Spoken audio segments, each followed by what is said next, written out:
भी सब्सक्राइब करें। ये थे हमारे स्कूल के टीचर सबाबाजी जो आपके सामने अपने ख्यालात का इजहार कर रहे थे। अभी हमारे बीच हाई स्कूल से अब्दुल अलीम सर यहाँ पर आए हैं। उनके स्कूल के जो एचएम हैं गवाड़ मैडम भी आए हैं, शगुफ्ता बाजी भी आए हैं। मैं इनका हमारे स्कूल की जानिब से तहे दिल से इस्तकबाल करता हूँ। जोरदार तालियों से इनका इस्तकबाल करें। अब इसके बाद मैं खुद अपने ख्यालात आपके सामने चंद मिनटों में पेश करने वाला हूँ। मुझे जो उन्वान दिया गया है उस उन्वान का नाम है कि तलबा को क्या बनाना है।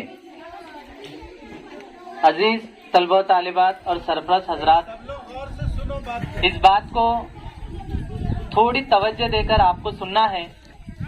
मैं आपके सामने कोई तकरीर नहीं करने जा रहा, मुझे सिर्फ आपसे 2-3 सवालात पूछने हैं और मैं एक फ्रैंकली किसी का नाम लेकर कोई सवाल करूंगा, सिर्फ आपको एक जवाब देना है सादे अंदाज में, जिस तरह से हम जवाब देते। तो मैं अतीक भाई से एक सवाल कर रहा कि अतीक भाई, आप यहाँ से इस प्रोग्राम के खत्म होने के बाद आप क्या करने वाले हैं? कहाँ जाने वाले? दुकान पर जाने वाले। और इसके बाद आपको क्या काम करना है आज दिन भर?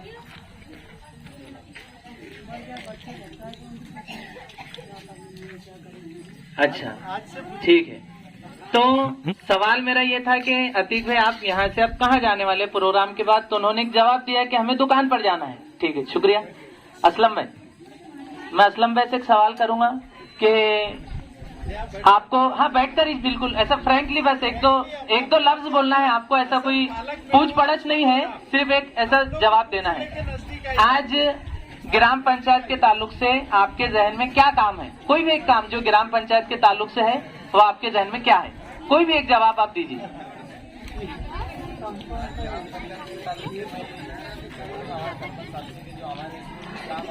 हाँ, नहीं, आपके जहन में क्या है? आपका पर्सनल नहीं, आपका पर्सनल बोलिए। हाँ बस, जज़ाकल्लाह। ठीक है आरिफ भाई, आप गाड़ी चलाते है कि नहीं? आप गाड़ी लाइन के इसमें है, ड्राइवर है, तो आपके पास कौन सी गाड़ी है? अभी कोई गाड़ी नहीं। ठीक है, अगर आपको कोई गाड़ी लेना है तो आप कौन सी लेंगे? कौन सी? एक कोई भी एक नाम रख दो बस कि भाई क्रूजर लेंगे। चलो ठीक है, शुक्रिया। देखिए, मैं ये जो बातें आपसे कर रहा ना, तो कोई तफ्तीश नहीं है, सिर्फ मैं ये बताना चाह रहा कि अगर हमसे किसी ने सवाल किया तो हम उसका जवाब फौरन दे देते। मैंने अतीक भाई से पूछा कि आप कहाँ जाने वाले? उन्होंने फौरन बोल दिया कि भाई दुकान पे जाना। मैंने असलम भाई से पूछा कि आपको क्या काम है? तो उन्होंने कहा कि भाई मुझे स्कूल के कंपाउंड के लिए मैं सोच रहा। आरिफ भाई से पूछे कि भाई आपके पास गाड़ी है? उन्होंने बोले नहीं है। कौन सी लेंगे? क्रूजर लेंगे। अब मैं आपसे ये सवाल करता कि आपके जो बच्चे स्कूल में आ रहे, आप इनको क्या बनाने वाले हैं? ये बच्चे बड़े होकर मुल्क के शहरी बनने वाले हैं। आपके जहन में क्या है कि भाई मैं मेरे बच्चे को ये बनाने वाला हूँ? यूसुफ भाई, एक फ्रैंकली है ना, आपके जहन में क्या है कि भाई आपके बच्चे को आपको क्या बनाना है? हाँ? क्या बोले? पढ़ी लिखी बच्ची बनाना। हाँ चलो ठीक है। कोई लड़का है जैसे जुबेर है, फारूक भाई है, तो मैं अगर फारूक भाई से पूछूं कि भाई आपको जुबेर को क्या बनाना है, या फिर रौफ भाई है, रौफ भाई का बच्चा भी हमारे पास माशाल्लाह रेगुलर आ रहा और बहुत अच्छा वो पढ़ रहा। जुबेर है, जैसे जुबेर बच्चा है, तो फारूक भाई आपको इसको क्या बनाना है? फौजी बनाना है। रौफ भाई हमारे, तो इनका बच्चा जुल्करनैन है, तो माशाल्लाह रेगुलर आ रहा और बहुत अच्छे तरीके से वो स्कूल के अंदर अपना वक्त गुजारा। आपको क्या बनाना है? इंजीनियर बनाना है। क्या बनाना है? इंजीनियर बनाना। देखिए, ये 2-3 बातें अब असली मुद्दे इसलिए मैं आपको बता रहा, मैं इसलिए आपसे पूछ रहा कि हमारे जहनों में अभी तक ऐसा मुकम्मल तौर पर एक खाका नहीं बना अभी तक कि भाई हम क्या बनाने वाले हैं। पहली बात। दूसरी बात कि अगर हम हमारे बच्चे को डॉक्टर बनाने वाले हैं, किसी ने जवाब दिया कि भाई मुझे डॉक्टर बनाना है, तो फिर हम दूसरा सवाल पूछेंगे कि डॉक्टर बनाने के लिए आपने क्या प्लानिंग की?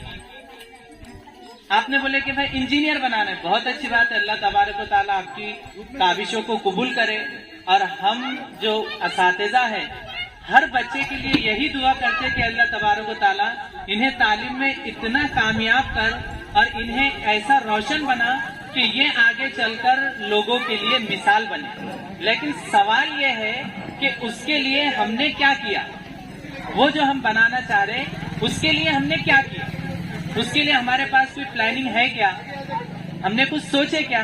अब सादी बात, आपको अपने बच्चे को टीचर बनाना है तो आपको क्या करना पड़ेगा मालूम है? आपको मालूम है कि भाई इसको कहाँ तक पढ़ाना है, कौन सा कोर्स करवाना है। अगर किसी ने कहा कि भाई टीचर बनाना है तो फिर टीचर बनाने के लिए क्या करना पड़ेगा? 10वीं वो कामयाब हो जाएगा, फिर उसकी 11वीं 12वीं मुकम्मल हो जाएंगी, फिर आपको उसको डीएड में एडमिशन दिलवाना है। कहाँ एडमिशन दिलवाना है? डीएड में। तो ये प्लानिंग आपके जहन में होना चाहिए, क्योंकि जाहिर सी बात है जब आप अपने बच्चे को कुछ बनाने वाले हैं तो वो बनेगा कैसा ये तो मालूम होना। आपको औरंगाबाद जाना है लेकिन रास्ता ही नहीं मालूम कि भाई कौन से रास्ते से जाएंगे, आपको रास्ता ही नहीं पता। आप औरंगाबाद जाने वाले हैं, आप चले जलगांव रोड की तरफ बढ़ते चले, आप अगर 1000 किलोमीटर भी चले जाएंगे उस तरफ तो आपको औरंगाबाद आने वाला नहीं। तो मेरा बोलने का मकसद ये है कि आप अपने तालिबे इल्म, हमारे स्कूल के जो तालिबे इल्म है ये आपकी औलाद है और ये हमारे भी बच्चे हैं, तो हमारी तड़प ये है कि ये कुछ न कुछ बने।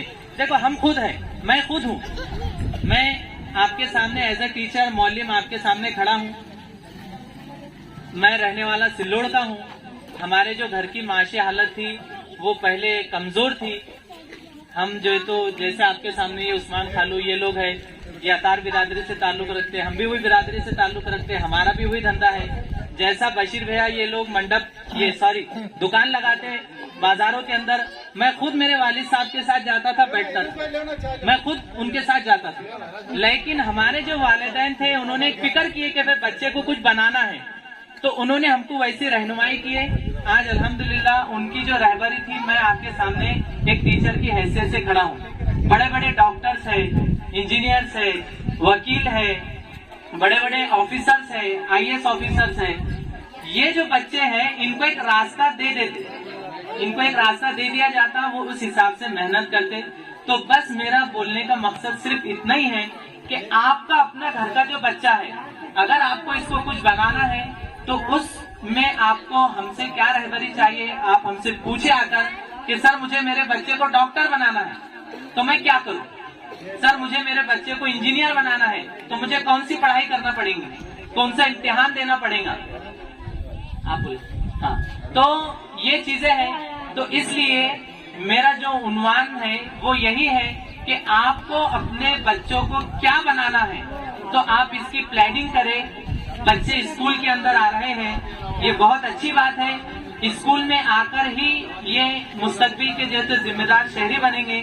मैं एक शेर पर अपनी बात को खत्म करता हूँ कि मदरसा इसको कहते हैं ये बाबे इल्म है प्यारे, मदरसा इसको कहते हैं ये बाबे इल्म है प्यारे, जहालत इसके दर पर आके घुटने टेक देती है। ये जो मदरसा है, ये जो स्कूल है, ये तालीम का जरिया है और जहालत यहीं पर आके अपने घुटने टेक देती है। किसी ने कहा था ये मदरसा है तेरा मैकदा नहीं साकी, यहाँ की खाक से इंसान बनाए जाते हैं। तो हमारा जो स्कूल है ये इंसान यहाँ बनाए जाते हैं। और एक शेर, एक कोशिश छोटी सी आपके सामने, ये और बात है कि आंधियां हमारे बस में नहीं, आंधियां जो चलती, तूफान जो चलते, हवाएं जो चलती, ये हमारे बस में नहीं है। ये और बात है कि आंधियां हमारे बस में नहीं, मगर चिराग जलाना तो इख्तियार में है। भले ही आंधियां हमारे बस में नहीं है, लेकिन चिराग जलाना हमारे इख्तियार में है। हम चिराग जला दे, ये अल्लाह के बस में है कि कौन सा चिराग बाकी रहेगा और कौन सा चिराग बुझ जाएगा। लेकिन हमारा ये काम है कि हम चिराग को जला दे। ये और बात है कि आंधियां हमारे बस में नहीं, मगर चिराग जलाना तो इख्तियार में है। इसलिए तमाम सरपरस्तों से गुजारिश है कि आज ही हम जब घर पर बैठेंगे तो हमारे जो घर के अफराद है, बीवी है, बच्चे हैं, माँ बाप है, हमारे भाई बहन है, चचा ताया है, हम बैठकर डिस्कस करें कि भाई अपने बच्चों का हमें क्या बनाना है। और फिर हमारे पास आप आए इंशाल्लाह हम आपको जो भी रहबरी की जरूरत है, हमारे जो सर है अल्हम्दुलिल्लाह सिद्दीकी सर, ये मैं उनके मुंह पर तो नहीं, लेकिन हकीकत में एक बात कहूंगा कि बहुत ही अच्छे अंदाज से तलबा का जो मुस्तकबिल है उसके ताल्लुक से रहबरी करते हैं। क्योंकि मैं खुद मेरी मिसाल दूंगा कि मैं पहले नानेगांव में था, उसके बाद मैं बोरगांव में रहा, लेकिन तालीम के ताल्लुक से मेरा वो ख्याल कभी वसी नहीं हुआ जो मेरा ख्याल तलेगांव की स्कूल में आने के बाद सर की बातें सुनने के बाद हुआ। तो मैं आपसे फिर से गुजारिश करता हूँ कि आपको अपने बच्चों को क्या बनाना है, आप जो है तो इसके ताल्लुक से फिक्र करें। जज़ाकल्लाह। रजिया भाई। शैतानिर्रजीम, बिस्मिल्लाहिर्रहमानिर्रहीम। अस्सलामु अलैकुम वरहमतुल्लाहि वबरकातुहू। मुअज़्ज़िज़ सामाईन, मैं जिस मौजू पर आपसे बात करना चाहती हूँ वो है असातिज़ा को दरपेश मसाइल और उनका हल। जहाँ सरप्रस्त हजरात मुख्तलिफ मामलात में असातिज़ा को जिम्मेदार करार देते हैं, उन्हें इस बात से आगाह होना चाहिए कि वो असातिज़ा के मसाइल को जाने और इसके हल के लिए पेश कदमी करें। यूँ तो मसाइल मुख्तलिफ नौइयत में हैं, लेकिन ज़रूरी मसाइल जो फ़ौरन से पेशतर हल होने चाहिए, हम उन्हीं मसाइल पर गुफ्तगू करेंगे। मेरा सबसे पहला मसला ये है कि सरप्रस्त का ताउन हमें नहीं मिलता। इससे मुताल्लिक़ आपको शहनाज बाजी ने तालीम की अहमियत की वजाहत किए हैं। तालीम में सरप्रस्त का ताउन निहायत ज़रूरी है। मसला नंबर 2 ये है कि मदरसे का मामला। आप सरप्रस्त हजरात 6 साल की उम्र से बच्चों को अरबी मदरसे में भेज देते हैं। इन बच्चों की तालीमी तरक्की में बहुत मुश्किलात रूनुमा होती हैं। वो बच्चे दीगर बच्चों के मुकाबले जो रोजाना स्कूल पाबंदी से आते हैं, उनको पढ़ना लिखना आ जाता है और अरबी मदरसे के बच्चों की तरक्की में रुकावट आ जाती है। अभी मेरे पास जमात अव्वल में 33 तलबा का एडमिशन हुआ है, जिसमें मुश्किल से 25 बच्चे रेगुलर है और बाकी के बच्चों को हम फोन के जरिए राब्ता करते हैं तो पेरेंट्स कहते हैं वो बीमार है, वो अरबी मदरसे में है, वो खेत में गए हैं। इस तरह के मसाइल का हमें सामना करना पड़ता है। हम डेली फोन कॉल्स करते हैं पेरेंट्स को। और आधार कार्ड का भी हमारे लिए बहुत बड़ा मसला है, क्योंकि बच्चे का एडमिशन होने के बाद आधार कार्ड ऑनलाइन करना जरूरी है। इसमें भी हमें बहुत सारे मसाइल का सामना करना पड़ रहा है। बार बार आपसे फोन पर राब्ता करने से आप लोग कहते हैं जी बाजी बच्चे को हम स्कूल भेजेंगे, आप भेजते नहीं हैं। और आधार कार्ड बनाने के लिए कहा जाए तो उस वक्त भी यही जवाब मिलता है, जी बाजी हम बना लेंगे। मगर ये एक तरफा मामला है, मतलब असातिज़ा को ही बच्चों की फिक्र है, सरप्रस्तों का इसमें ताउन जरूरी है। मसला नंबर 4, कुछ तलबा के पास जमात में लिखने के लिए कॉपियां, पेंसिल, रबर वगैरह चीजें नहीं रहती है। और इसके अलावा बच्चे जब सुबह मस्जिद में अरबी के लिए आते हैं तो अरबी खत्म होने के बाद घर वापस चले जाते हैं। इसके बाद कुछ बच्चे स्कूल आते हैं। स्कूल में असेंबली रखी जाती है जिसमें तमाम बच्चों को हदीस, खौल, अखलाकी कहानियां, दुआएं, नज़में वगैरह में हिस्सा लेना होता है। लेकिन असेंबली का फायदा सिर्फ कुछ ही तलबा को मिलता है। इसकी बड़ी वजह यह है कि बच्चे अरबी आते वक्त स्कूल का बैग और खाने का टिफिन नहीं लाते हैं। इसलिए मेरी तमाम सरप्रस्त हजरात से गुजारिश है कि अपने बच्चों को अरबी भेजते वक्त स्कूल की तैयारी करवा कर भेजें, यानी कि स्कूल का बैग, खाने का टिफिन और पानी की बोतल साथ में देकर इस अरबी के लिए रवाना करें। बच्चों की तालीम की तरक्की के लिए तमाम सरप्रस्तों का ताउन बहुत जरूरी है। आखिरी मसला है, जो बच्चे गैर हाजिर रहते हैं उनमें कुछ बच्चे खेतों में मजदूरी के लिए भी जाते हैं और उन्हें जो मजदूरी रोजाना मिलती है हम वक्ती तौर पर खुश हो जाते हैं, लेकिन इससे उनका तालीम का बहुत नुकसान हो रहा है। आखिर में मैं इस शेर पर अपनी तकरीर खत्म करना चाहती हूँ। इसी रोज़ो शब में उलझ कर न रह जाओ, इसी रोज़ो शब में उलझ कर न रह जाओ कि तेरे जमी और मका और भी है। बहुत अच्छे भाई, इनका भी सुन लीजिए, फिर अपन गोल एक जगह नजदीक बैठ। अब इसके बाद जमात दुआम और सुबम को अस्मा बाजी हमारे पढ़ाते हैं जो अपनी खिदमत अंजाम दे रहे हैं। तो मैं अस्मा बाजी से गुजारिश करता हूं कि वो अपने ख्यालात का इजहार करें। औज़ु बिल्लाहि मिनश शैतानिर रजीम, बिस्मिल्लाहिर रहमानिर रहीम। मोहतरम शुरका, मेरी क्लास में बैठे हुए, बैठो। आपकी जहनी हालत से मैं अच्छी तरह वाकिफ हूँ, इसलिए आपका ज्यादा वक्त नहीं लिया जाएगा। बिल्कुल 2 से 3 मिनट में इंशाअल्लाह हम अपनी बात को समेटने की कोशिश करेंगे। असल में आप सबको बुलाने का मकसद ये है कि हम आपके खैर ख्वाह हैं। हमने ना किसी इलेक्शन में खड़ा होना है, ना ही आपसे कोई और पैसा मतलूब है, ना कोई बदला मतलूब है। तो सबसे पहले इस चीज को समझ लीजिए कि हम सब आपके खैर ख्वाह हैं, आपकी कौम की, मुल्क की और इन बच्चों की भलाई चाहते हैं। इसीलिए आपको जमा किया है, आपका कीमती वक्त लिया है। और चूंकि खैर ख्वाह है तो जाहिर सी बात है आपका जहन हमारी बात को सुनने के लिए तैयार हो गया होगा। हमारी इस वक्त जो हालत है, कौम की इस वक्त जो हालत है, आपकी और आपके बच्चों की इस वक्त जो हालत है, उसको मैं एक छोटी सी मिसाल से समझाऊंगी। खलील जबरान एक राइटर है, वो कहते हैं कि नदी के किनारे एक दरख्त था। दरख्त पर से, वहां पर जब पहाड़ पर से एक पत्थर गिरता है उस नदी में, तो बिल्कुल लहरें उठती है। देखे होंगे ना आपने सर्कल जाते, जब पत्थर डालो पानी में तो दायरे बनते हैं, बार बार दायरे बनते हैं। जितनी वजनदार चीज उसके अंदर गिरती है उतने ज्यादा दायरे बनते हैं। जब पत्थर गिरा और बहुत सारे दायरे बने तो वहीं पर एक दरख्त को जोश आया और उसने भी क्या किया, खूब तेज तेज हिलने लगा और अपने पत्ते उसमें गिराए। लेकिन वो सारे पत्ते बहाव के साथ पानी के बह गए, न लहरें उठी, न छींटे उड़े, ना कोई चेंज आया। तो इससे सीखने के लिए हमें यह मिलता है कि दुनिया में इंकलाब वही लोग लाते हैं जो अपने अंदर वजन रखते हैं। बेवजन लोग, बेवजन कौम, बेवजन बच्चे, इनका जहां में कोई जो है तो मकाम नहीं है। वो पानी के बहाव के साथ बह जाते हैं, हवा जैसी चलती है वैसे चलने लगते हैं। अपनी शख्सियत को, अपने बच्चों को बेवजन न बनाकर आप क्या बनाना चाहेंगे, बावजन शख्सियत, बेस्ट पर्सनालिटीज बनाना चाहेंगे।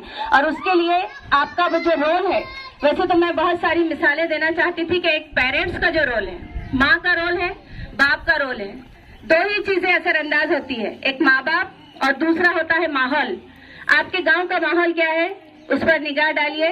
पढ़ने का माहौल बना हुआ नहीं है, सफाई का माहौल नहीं है। इस चीज की तरफ आपको तवज्जो देना पड़ेगी कि आप वो माहौल बनाइए कि घर में फजर में जो है तो फ्रेश हो गए बच्चे, उसके बाद आपकी रूटीन है कि नमाज के लिए भेज रहे हैं, आप स्कूल के लिए भेज रहे हैं, सारे बच्चे यूनिफॉर्म में रेडी हो रहे हैं। ये माहौल जब बन जाता है तो देखिए सब देखकर एक दूसरे को बदलने लगते हैं। आप उस माहौल को बनाने के लिए तैयार नहीं है, तो सबसे पहले आपको ये माहौल बनाना है। और पहला जो अवामिल में से 2 में से एक मैंने बताया है, वो क्या है, माँ और बाप। इतने बुजुर्गान दीन गुजरे, इतने औलिया अल्लाह गुजरे, आप गौस पाक रहमतुल्लाह अलैह के बारे में सुनते हैं। इन सब की तरबियत में किसका रोल था, एक माँ का, एक बाप का। बाप का भी अपना रोल है, बाप इससे हाथ नहीं उठा सकते। बाप ये नहीं कह सकते कि सारा माँ का किरदार है, माँ का ज्यादा रोल है, लेकिन बाप का भी बहुत बड़ा रोल है। उसके लिए मैं सिर्फ 2 मिसालें दूंगी। एक बाप के रोल की मिसाल आप ये सुनिए कि अल्लामा इकबाल रहमतुल्लाह अलैह के वालिद अल्लामा इकबाल जब एक दफा एक साइल को झिड़क देते हैं और पीछे से उनके वालिद नूर मोहम्मद साहब देख लेते हैं कि उन्होंने झिड़का।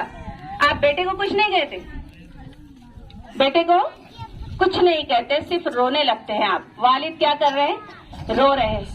अल्लामा इकबाल परेशान हो जाते हैं कि बाबा आप क्यों रो रहे हैं। तो तब आप क्या कहते हैं, मुझे इस बात का एहसास हो रहा है कि कल कयामत के दिन जब रसूल अल्लाह सल्लल्लाहु अलैहि वसल्लम, अल्लाह के रसूल जिन्होंने हमसे इतनी मोहब्बत की, जिनसे मोहब्बत का हम दावा करते हैं, तो अल्लाह के रसूल जब कयामत के दिन जब ये देखेंगे कि एक अल्लाह का बंदा मेरे पास था और अल्लाह ताला ने मेरी सरपरस्ती में दिया था और मैं उसकी सही तरबियत नहीं कर सका, मैं क्या जवाब दूंगा। तुम साहिल को झिड़क रहे हो, तो बाप के आंसू जा रहे कि मैंने तरबियत में कहाँ कमी रह गई कि मेरे बच्चे में ये बदअखलाकी आ गई। तो ये चीज हमारे अंदर है क्या, तो हम खुद भी गालियां दे रहे, हमारे बच्चे भी गालियां दे रहे और हम मजे से सुन भी रहे और बोले तो हाँ ऐसा करके हम पल्लू लगा लिए, हो गई बात खत्म। यानी कि हम कहाँ हैं, औलिया अल्लाह बने हुए देखना चाहते हैं, लेकिन हम किस मकाम पर है। ये तो मैं एक छोटी मिसाल दी हूँ, आपको बहुत मिसालें हैं।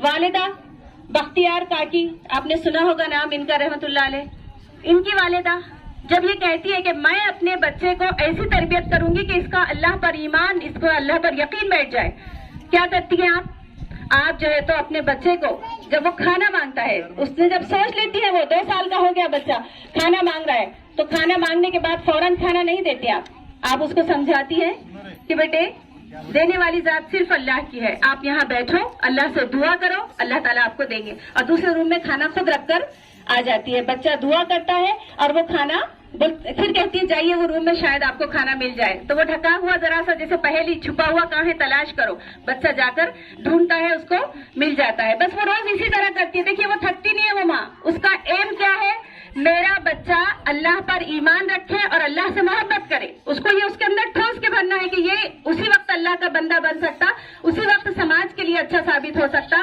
जब ये अल्लाह से डरेगा। 100 सिपाही भी पीछे लगा दो तो इंसान गुनाह भी करता, लोगों को तकलीफ भी देता, लेकिन अल्लाह का खौफ ऐसा खौफ है और अल्लाह पर ईमान ऐसी चीज है कि जो इंसान को सच्चा इंसान बना देता है और उसमें इंसानियत कुट कुट कर भर देता है। वो माँ तरबियत क्या कर रही है, रोज बच्चे को ये कह रही है और उसके बाद जो है तो वो खाना वहाँ पर रखती जाती है। एक दिन ऐसा होता है कि वो चली जाती है किसी महफिल में, शादी वगैरह में कहीं चली जाती है और वहाँ पर जो है तो देर हो जाती है उनको, तो उनको लगता है अब बच्चा तो मदरसे से घर आएगा और खाना नहीं मिलेगा उसको। अब इतनी परेशान हो जाती है, दुआ करती है अल्लाह इस चीज का भरम रख लीजिएगा, उसका ईमान तुम पर बैठा हुआ है और अल्लाह पाक वो आपसे मोहब्बत करता है कि अल्लाह ही सब कुछ देता है, अल्लाह ही रिस्क देता है और उसका ये ईमान मुतसलसल ना हो जाए। बस आप भागती दौड़ती वापस आती हैं और आने के बाद क्या देखती है कि बच्चा सोया हुआ है। आप उनको जगाती हैं, अरे बेटे आज आपने खाना नहीं खाया, आपने देखा नहीं रूम में जाके खाना रखा है। बच्चा कहता है मम्मी मैंने खाना मतलब मम्मी तो मैं अभी के लफ्ज़ से कह दे रही हूँ, अम्मी मैं खाना खा चुका हूँ और खाना क्या खाया हूँ, खाना जो मैंने खाया है आज तक मुझे आपने ऐसा खाना नहीं खिलाया जो खाना मैंने आज खाया है। अब्दुल कादर जिलानी गौसे पाक की जो वालिदा है, मैंने कल ही बच्चों को ये वाकया सुनाया था यहाँ कि वो जो सिखा देती है बच्चे को कि बेटे जान पे भी आ गई तो झूठ नहीं बोलना, हमेशा सच बोलना, तो वो बच्चा क्या करता है काफिले में डाकू हमला भी करते तो अपनी आस्तीन में सिए हुए पैसे भी बताता है। वो पूछने पे तेरे पास कुछ है, हाँ है, कहाँ है, ये इसके अंदर सी के रखे हुए हैं। फिर डाकू ईमान लाते हैं कि अरे इतना छोटा बच्चा और इसके दिल में इतना खौफे खुदा है, ये खुदा पर ईमान रखता है और इसके अंदर ये तब्दीली है, इसको कहते हैं तरबियत। सर सैयद अहमद खान नाम सुना होगा आपने, सर सैयद अहमद खान की वालिदा, उनको देखिए उनके घर में आया थी, नौकरानियां थी, एक जगह इतनी सारा तश्तरियों का ढेर है और सर सैयद अहमद खान की वालिदा जो है तो देखिए वो क्या कर रहे हैं, तश्तरी ऐसे फेंकते जा रहे हैं, तश्तरी ले रहे हैं और ऐसे, तो वो जैसे हिलते हिलते रुकती है ना तो वो गौर कर रहे हैं उस पर। नौकरानी फौरन देख लेती है कि अरे ये क्या कर रहे हैं, तश्तरियां उसमें फूट भी रही, नुकसान हो रहा है, तो फौरन क्या करते हैं आकर रोक देती है। उनकी वालिदा हालांकि देख रही थी लेकिन वो रोकती नहीं है। क्यों नहीं रोकती वो माँ? वो इसलिए नहीं रोकती कि मेरा बच्चा इस वक्त गौर और फिक्र कर रहा है, उस पर सोच रहा है और मैं उसको थोड़े से नुकसान को नहीं देखूंगी कि वो तश्तरियां टूट रही है, बल्कि उसकी ये जो सलाहियत परवान चढ़ रही है सोचने की, गौर और फिक्र करने की, मैं उसको जो है तो फरोग देना चाहती हूँ। ऐसे ही जो है तो और एक वाकया है कि वो जवार की जो है तो एक थैला होता है और जवार के थैले में से क्या करते हैं आप कि बड़ा सा जब मांगने वाला आता है तो बड़ा सा कटोरा टोकरा जो होता है वो भर के वो खींच लेके उसमें जितनी ज्यादा आती है वो ले जाकर देते हैं। नौकरानी रोकती है लेकिन माँ फौरन जो है तो बीच में बोलती है और क्या कहती है, मेरा बच्चा सखी बनने जा रहा है, लोगों की मदद करने वाला बन रहा है, तुम उसकी उस सिफत के ऊपर जो है तो पीछा चला रही हो, रोक रही हो उसको, उसके अंदर परवान चढ़ने दो उस चीज को। तो ये क्या है, क्वालिटी है, बच्चों पे नजर है, मुशाहिदा है। हमको तो खबर ही नहीं हमारा बच्चा किधर है, कर क्या रहा है, हम क्या समझ रहे हैं, सिर्फ कमा लेना, सिर्फ खा लेना, यही जिंदगी है। देखिए ये जरूरी है, इससे मैं इसके खिलाफ नहीं हूँ, कमाना भी जरूरी है, खाना भी जरूरी है, लेकिन ये जो आपकी नस्ल या आपकी गोदों में जो बच्चे परवान चढ़ रहे हैं, अगर आप इन्हें कुछ अच्छा बनाना चाहते हैं और अपनी आखिरत भी कामयाब करना चाहते हैं, आप चाहते हैं कि आपके बच्चे कामयाब हों और ज़ाया ना हो जाएं, तो इसके लिए आपको मेहनत करना पड़ेगी, अपने बच्चों पर गौर करना पड़ेगा, बावजूद रहिए। कई चीजें हैं, फिर आपको इतनी तफसील, मैंने 2 मिनट कहा था, मैं माजरत चाहती हूँ, मैं अपनी बात खत्म कर रही हूँ, लेकिन आपको बहुत बड़ा रोल प्ले करना है, पाक साफ रहना है, हलाल कमाई खिलाना है, मर्दों का काम है हलाल कमा कर पर लाएं, अपने बच्चों को हलाल खिलाएं, औरतें अपने बच्चों की तरबियत पर तवज्जो दें, और नहीं ज्यादा इतना कर सकती हैं आप जितने मैंने ये मिसालें दी हैं, तो कम से कम रोजाना इनको तैयार करके टिफिन देकर स्कूल रवाना कर दीजिए। इंशाअल्लाह आपने अपने बच्चे जिनके हवाले किए हैं, यानी हमारे हवाले, ये भी याद रखिए आपने अपने बच्चे किसके हवाले किए हैं। ऐसा ना हो कि आपने अपने बच्चे पाले हैं, पोसे हैं, खिलाए हैं, पिलाए हैं और गोद में किसी और की डाल दिए। जैसा चाहो परवरिश कर लो, जैसा चाहो ज़हन बना दो, जो चाहे बना दो उसको। क्या मुसलमान बनाते बनाओ या काफिर बनाते बनाओ या क्या बनाते बना दो उसको, बिगड़ा हुआ बनाते अच्छा बनाते। ये चीज आपने किसके हवाले की है, पहले वो ख्याल कीजिए। आपने जो बच्चे आपके बच्चे किसके हवाले किए हैं, हमारे हवाले किए हैं। हम आपके बच्चों को कैसा बना रहे हैं, इस चीज पर गौर कीजिए और ये ख्याल में रखिए, कम से कम हमारे हवाले यहाँ तक लाकर दे दीजिए। इंशाअल्लाह आपकी ख्वाहिशों के मुताबिक अल्लाह ताला भी मदद करेगा, हम भी कोशिश करेंगे और इंशाअल्लाह ये बहुत अच्छे इंसान बनकर निकलेंगे। इतना कहकर मैं अपनी बात खत्म करती हूँ।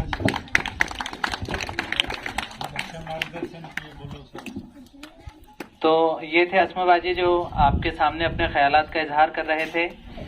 मैं इतना कहना चाहूँगा कि दस्ते मासूम को वो लौह कलम देता है, दस्ते मासूम को वो लौह कलम देता है। असातिज़ा के बारे में, नौनिहालों को वो कंदीले हरम देता है, रोशनी बांटता फिरता है सूरज की तरह, डूबता है तो सितारों को जन्म देता है।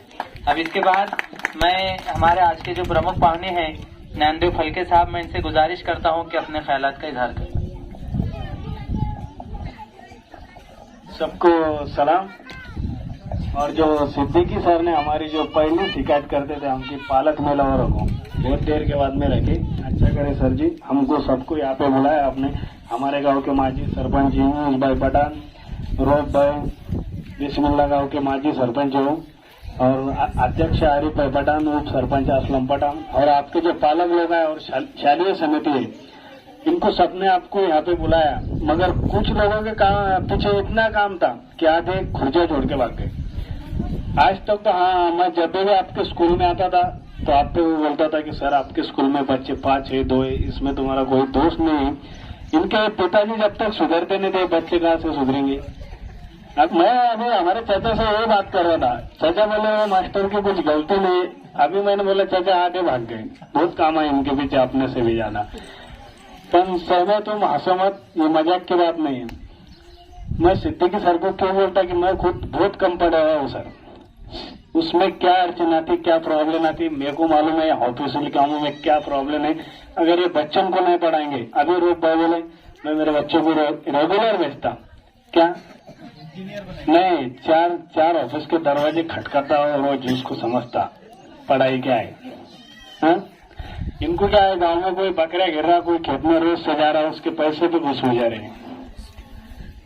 मुन्ना भाई है हमारा, तुमको मैं क्यों बोलता था, ये हमारे सब दोस्ताने में जो लोग हैं, हम उनको डांट सकते हैं, बोल सकते हैं कि क्यों नहीं भेज रहे, क्या नहीं भेज रहे। इसमें से कोई भी ऐसा नहीं कि हमारे संपर्क में नहीं करके हम आपको बार बार बोल रहे थे कि इनका एक पालक मेला लगाओ और सबको वो जो। इसके बाद में तो मैं बोलता हूँ इनको तुम फाइन लगाओ, जो भेजेंगे नहीं स्कूल को सही नहीं, उसका है ना तो उसके पैसे जमा करो, स्कूल के वास्ते लगाओ, कल से चालू कर दो तुम्हें नियम।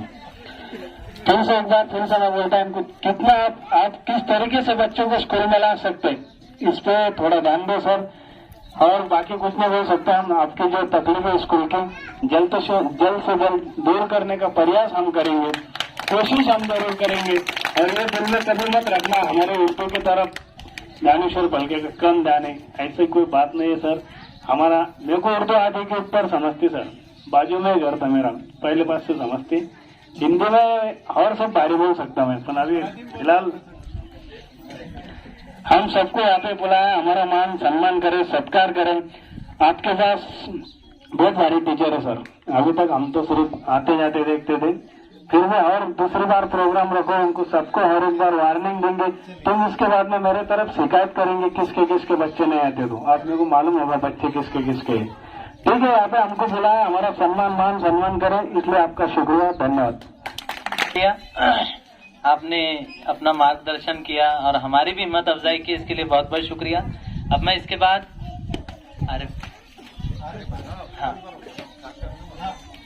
आरिफ भाई इनसे गुजारिश करता हूँ कि अपने ख्यालात का इजहार करें। पालक के पूरे संपर्क किए, कल मस्जिद में 3 लाख किए, मैं रोड पे भी गया और सब बच्चों से 10 मंगवाए हुए। अस्सलाम वालेकुम। आज हम पालक मेला में जो यहाँ पे उपस्थित हुए हैं, तो सभी पालकों का और मेहमानों का मैं स्कूल का सदर होने के नाते इस्तकबाल करता हूँ। और सभी टीचर्स ने अपने अपने ख्यालात बड़े अच्छे तरीके से आपके सामने रखे हैं। आपके समझ में आया होगा और कुछ जो नहीं समझ में आएगा, तो मैं सबसे पहले एक बात आपको बताना चाहूँगा कि माँ बाप का सबसे बड़ा रोल बच्चे के लिए जो है, तो वो सही तरीके से आप लोग निभा नहीं रहे हैं। तो मैं सभी वालिदैन से एक ही गुजारिश करूंगा, अगर अपने आप को जो नाम आप अपना आगे चलकर सुनना चाहते हैं लोगों के जरिए, अपने बच्चे के जरिए कोई पहचान बनना है आपकी, तो वो कब बनेगी? जैसे आज एक मिसाल दे रहा हूँ, ज्ञानेश्वर फलके जो यहाँ पे उपस्थित हमारे गांव के सरपंच, आज सरपंच बनने से पहले इनको किस नाम से जाना था? इनके अब्बा के नाम से। आज इनके अब्बा को किसके जरिए पहचाना जा रहा है? कौन है? बड़े सरपंच साहब के बाप है। तो ये कब हुआ? इनकी तरक्की हुई। और तरक्की के लिए क्या करना पड़ता है? सबसे पहले तो ज्यादा टाइम ना लेते हुए मैं एक बात जो जरूरी बात है, हमारे एक बाजी ने बताया है, मैंने सुना कि माँ बाप का, उन्होंने उर्दू में बताया, मैं हिंदी में बताया, उनको सपोर्ट नहीं मिल रहा। तो उनको माँ बाप का सपोर्ट किस तरीके से चाहिए? बच्चे के लिए स्कूल रोजाना भेजने के लिए आप टीचर लोगों को दोष देते हैं कि क्या आ रहा है स्कूल में भेजने के बाद। यह सबसे बड़ी गलती पहले अपनी है। अपना बच्चा अगर रोज स्कूल नहीं आएगा तो अपने को कोई हक नहीं बनता कि हम उस्ताद पर उंगली उठाएं।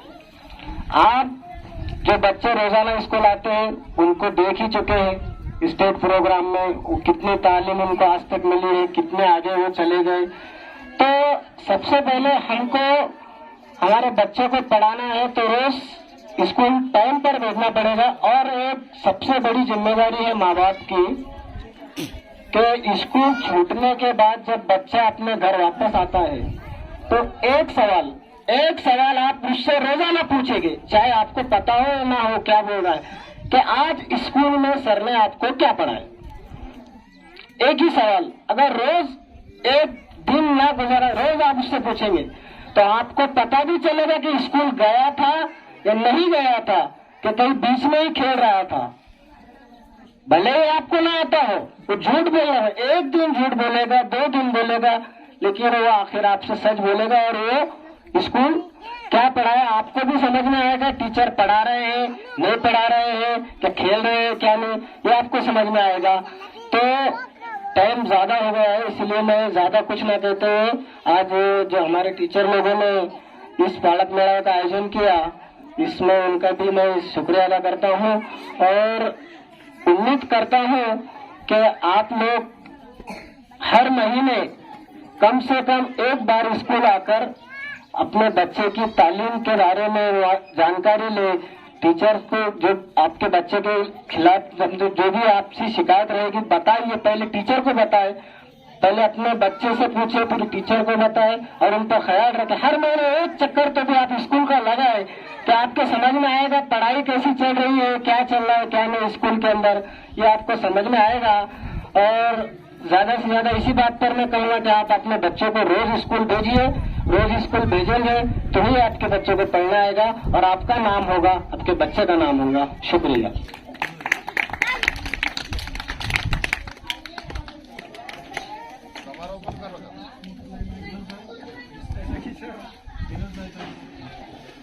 अस्सलाम वालेकुम। आज पालक मेला के दिन बहुत ही बढ़िया कार्यक्रम और बहुत ही तन मन धन से जो कार्यक्रम रखे, उसके बदल मैं उनको बहुत बहुत धन्यवाद देता हूँ। और सभी पालकों से विनती करता हूँ कि जितनी तन मन धन से वो हमारे स्कूल के हेड काम कर रहे हैं, इसी तरीके से तन मन धन से आप भी अपने बच्चों के ऊपर काम करें। तो इंशाल्लाह बहुत ही अच्छा रहेगा, यही आपसे उम्मीद करता हूँ। बस बहुत बहुत शुक्रिया।